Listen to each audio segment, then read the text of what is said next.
Direk, bagong lahat, congratulations. Okay, it's barely been a week, ano?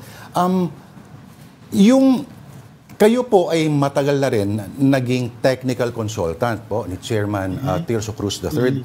At more or less may glimpse ka na doon sa ginagawa niya.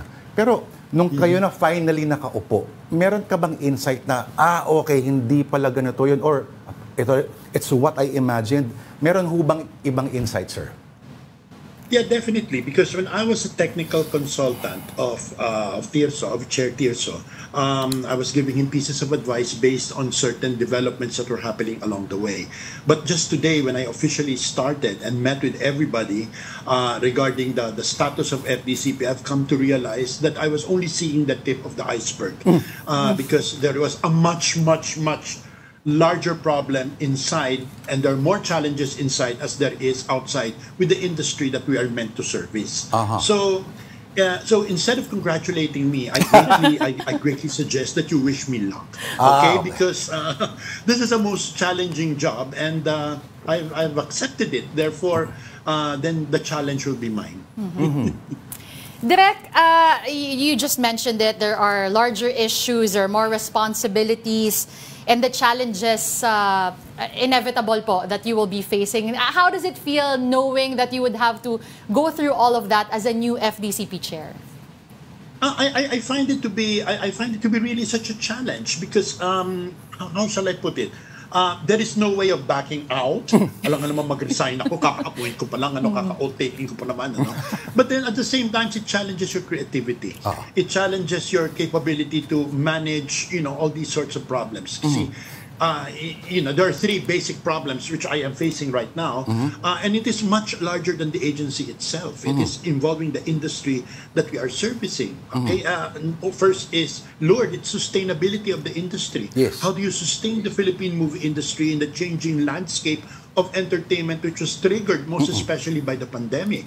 Secondly, how do you bring about a greater respect or love for Philippine cinema in order for the world to really respect and love Philippine cinema for what it represents and the potential that it carries? And then thirdly, how do you manage certain governmental restrictions involving budget, etc., in order to make the agency work?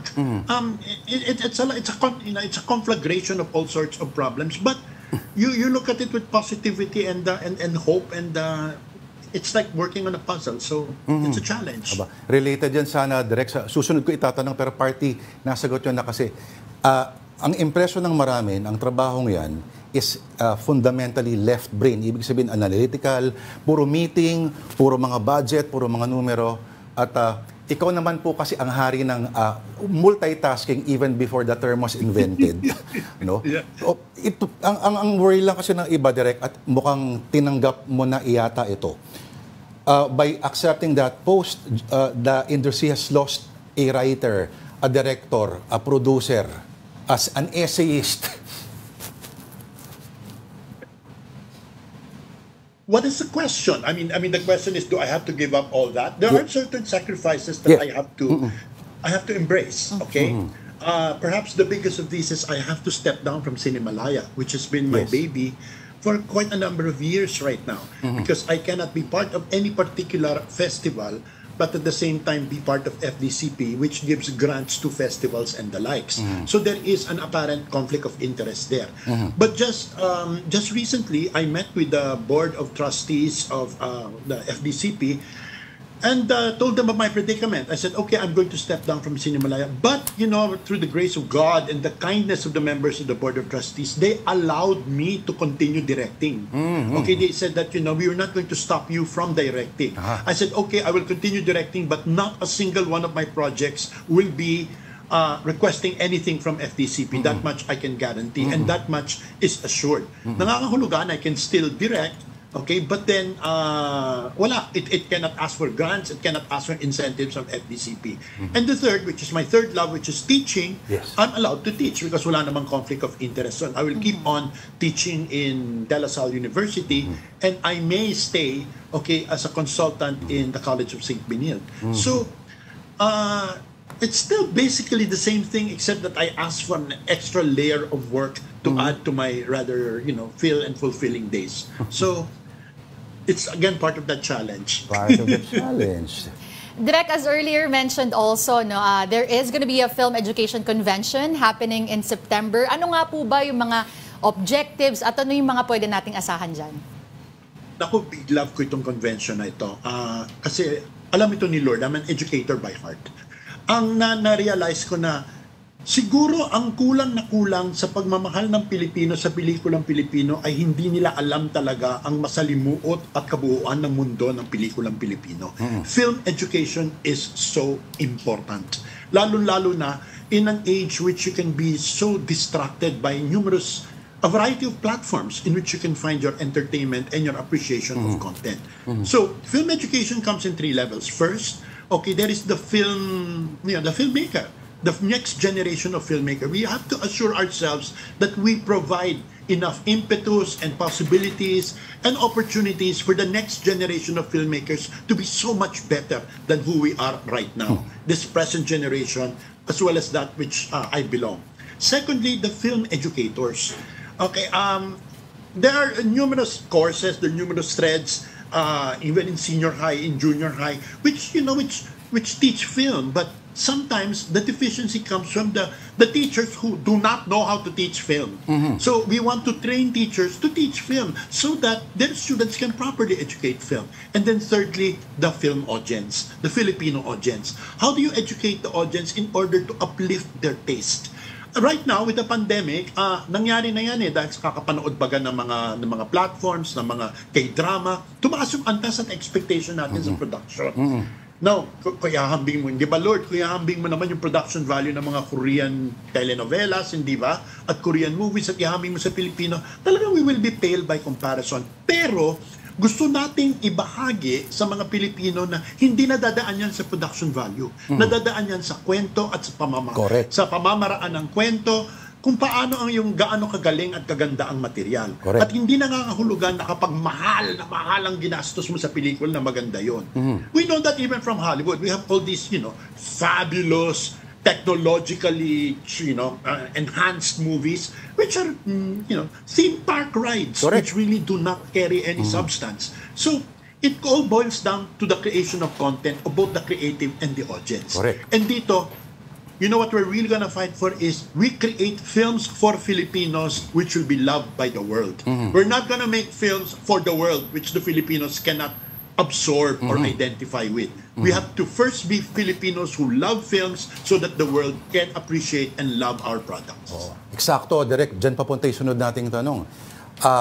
Sa Mayo, involved at mukhang may contingent na pupunta sa Marché du Film sa Cannes Film Festival.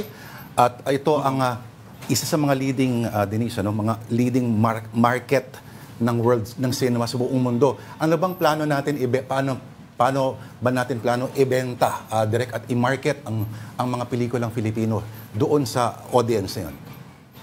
Well, for one thing, may isang Filipino filmmaker, the young Filipino maker, si Martica Escobar, who was able to get into one of the programs of Cannes, of which she's doing a film, together with her producer. It's possible entry point na yan. Pero ang pagpunta namin doon, meron ako mga meetings sa mga film programmers ng Cannes. Meron ventures, with Singapore, who is sharing our booth. Meron tayong mga member tayo ng Asian Film Asian Film Alliance Network, which is composed of 7 Asian nations, which we tend to create a block which will help share and create co-productions. So, ang daming possibilities. It's ang entire thrust ng FDCP is, bringing the Filipino to the Asian market and then the world through the eyes of Asians.